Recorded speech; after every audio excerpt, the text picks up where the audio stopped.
The highest-ranking Israeli is on his way for an official visit to the UAE next week. President Yitzhak Herzog, who is officially the head of state but holds no political power, will meet with Crown Prince Sheikh Mohammed bin Zayed.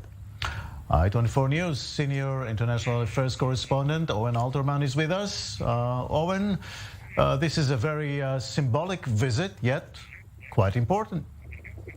Absolutely. You said it yourself, Jacob. Isaac Herzog will be the most senior Israeli to go, of course, the head of state of Israel rather than head of government, although, of course, when the Prime Minister, Naftali Bennett, went to visit the UAE recently, obviously that was a key milestone as well. But certainly another milestone in the implementation of the Abraham Accords.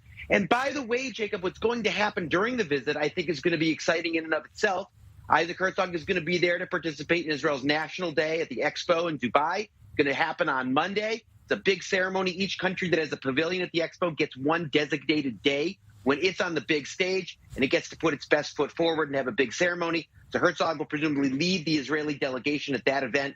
Promises to be an exciting one. Obviously, a sensitive time in the UAE at the moment as well, of course, given the attacks from Yemen.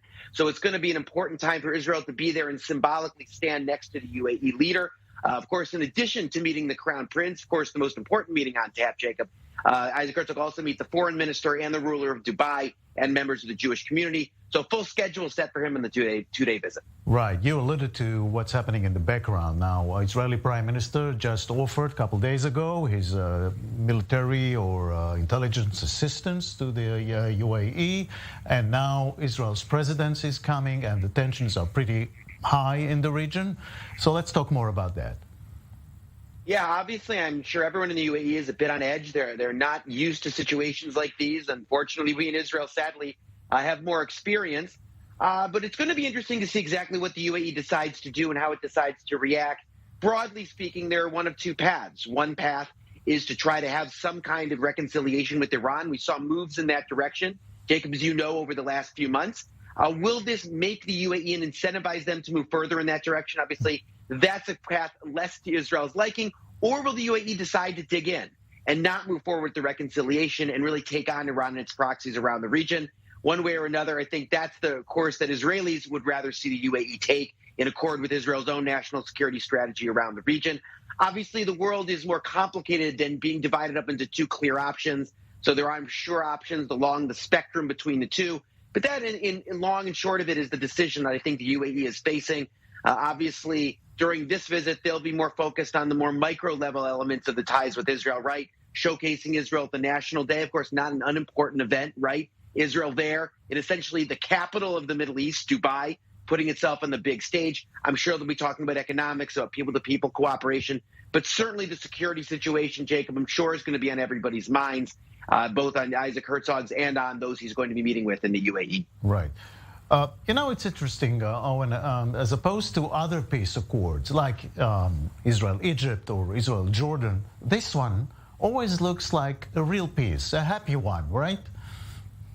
Oh, yeah. I mean, what could be happier and more real and more normal, Jacob, than the president of Israel jetting off with his wife for a two-day visit and putting Israel on the big stage in the Expo as an equal, as one of the many, many countries, almost 200, who have pavilions at the Expo and get that national day and get that time on the stage. Of course, an open visit, meeting with all the top officials.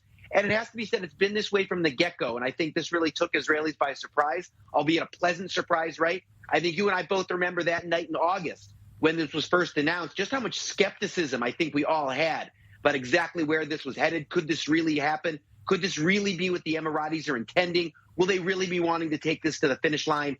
And they have erased doubt after doubt after doubt along this path. And this visit, just another milestone.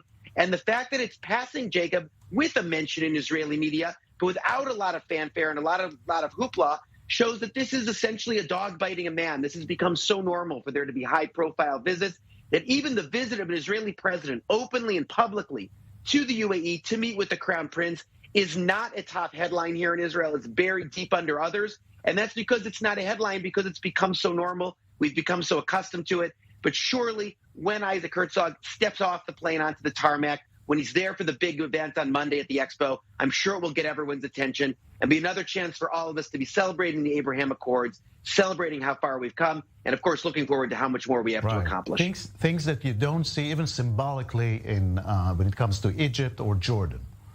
Absolutely. Absolutely. You're right. We don't see visits of this magnitude. We haven't seen visits of this magnitude. And of course, when Naftali Bennett recently visited Egypt over the course of the last year and was greeted with an Israeli flag, it was a big news because, again, that had been a symbol that had been denied to other Israelis visiting in the past. Obviously, you're right. The UAE relationship is of a different nature. We've seen it time and time again. And this event early next week is going to be the latest step in that direction. Right. Of course, again, coming at a sensitive time for the UAE, but still at an important time, as always, for this relationship, which just seems to simply keep plowing forward.